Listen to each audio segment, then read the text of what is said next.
విద్యా దదాతి వినయం వినయాద్యాతి పాత్రతాం పాత్రత్వాత్ ధనమాప్నోతి ధనాధర్మం తతఃసుఖం. విద్య మనకు విలువనిస్తుంది. విద్య మనకు యోగ్యతనిస్తుంది. విద్య మనకు పాత్రతనిస్తుంది. విద్యా దదాతి వినయం, అది రావాలని చెప్పంటే ముందు విద్య వల్ల వినయం వస్తుంది. వినయం వల్లనే యోగ్యత వస్తుంది. విద్యా దదాతి వినయం వినయాద్యాతి పాత్రత. పాత్రత అంటే యోగ్యత. ఈ విద్య యొక్క ప్రాముఖ్యత ఏమిటినా అని చెప్పని హితోపదేశంలో చెప్పినట్టుగా, యోగ్యత వల్ల మనకు ధనం వస్తుంది.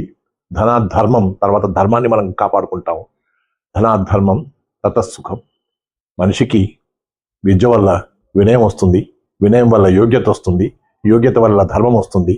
ధర్మం వల్ల కావలసినటువంటి సుఖం వస్తుంది అని చెప్పినటువంటి ఏదైతే విషయం ఉందో, ఇది మనకు కొన్ని వందల సంవత్సరాల క్రితమే హితోపదేశంలో చెప్పబడింది. అందుకనే అందరం కూడా విద్య యొక్క ప్రాముఖ్యతను దృష్టిలో పెట్టుకుంటే, విద్యను నేర్చుకుని విద్యావంతులయ్యి ఈ సమాజానికి తోడ్పడడానికి మనమందరం కూడా కృషి చేయాలి. విద్య నేర్చుకుంటున్నారు, కానీ విద్య వల్ల విద్యావంతులు అవుతున్నారా కాదా అనేటువంటిది మళ్ళీ అనుమానాస్పదంగా ఉంది.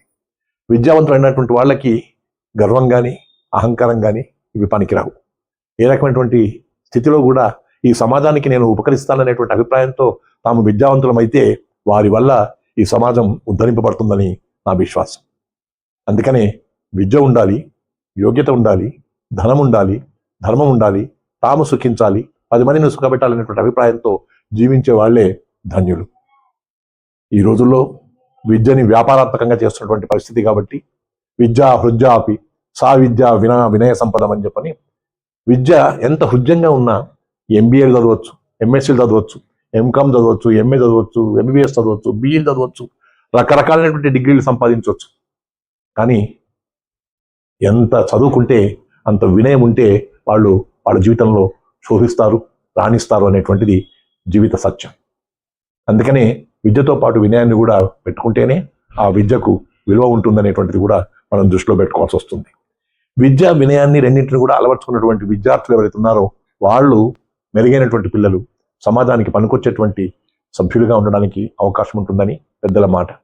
దీన్ని పాటించి దీన్ని ఆచరించడానికి కోసం చెప్పని మనం ప్రయత్నం చేయాలి.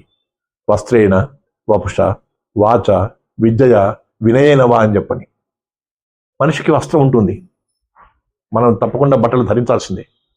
మనిషికి దేహం ఉంటుంది, దేహాన్ని సౌష్ఠవంగా ఉంచుకోవాల్సిందే. వస్త్రేణ వపుష, వపుష అంటే దేహం ఉంటుంది, దాన్ని దృఢంగా ఉంచుకోవాలి, బలిష్టంగా ఉంచుకోవాలి, ఆరోగ్యంగా ఉంచుకోవాలి.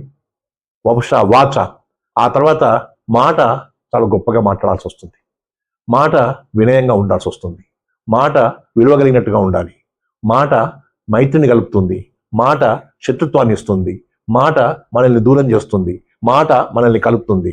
ఈ జీవితంలో మాట యొక్క ప్రాధాన్యతను దృష్టిలో పెట్టుకుని మాట్లాడాల్సినటువంటి బాధ్యత ఉందని చెప్పని ఈనాటి యువతకు చెప్పాల్సినటువంటి అవసరం ఉంది.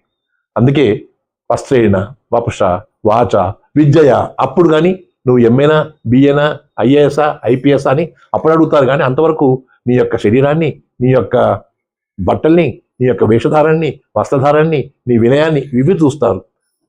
వస్త్రేణ వపుష వాచ విద్యయ వినయేనవా, ఇవన్నీ ఎన్నున్నా వినయం లేకపోయినట్లయితే ఇవన్నీ కూడా నిరర్థకం. అందుకని ఈ సమాజంలో విద్యావంతులైనటువంటి వాళ్ళు వినయంతో ఉండి ఈ సమాజానికి ఉపకరించడానికి తప్పకుండా వాళ్ళు యోగ్యతను సంపాదించుకుంటారని, యోగ్యత అంటూ ఉంటేనే కానీ సమర్థులుగా ఉంటారని చెప్పని, సమర్థత ఉంటేనే కానీ సమాజానికి ఉపకరిస్తారని చెప్పని పెద్దలు అంటుంటారు. కాబట్టి పెద్దల మాట సద్దిమూట మనమందరం పాటించడానికి ప్రయత్నం చేద్దాం. విద్యావంతులుగా ఉందాం, వినయమూర్తులుగా ఉందాం. వాటితో పాటు ఈ సమాజానికి పాటుపడదాం.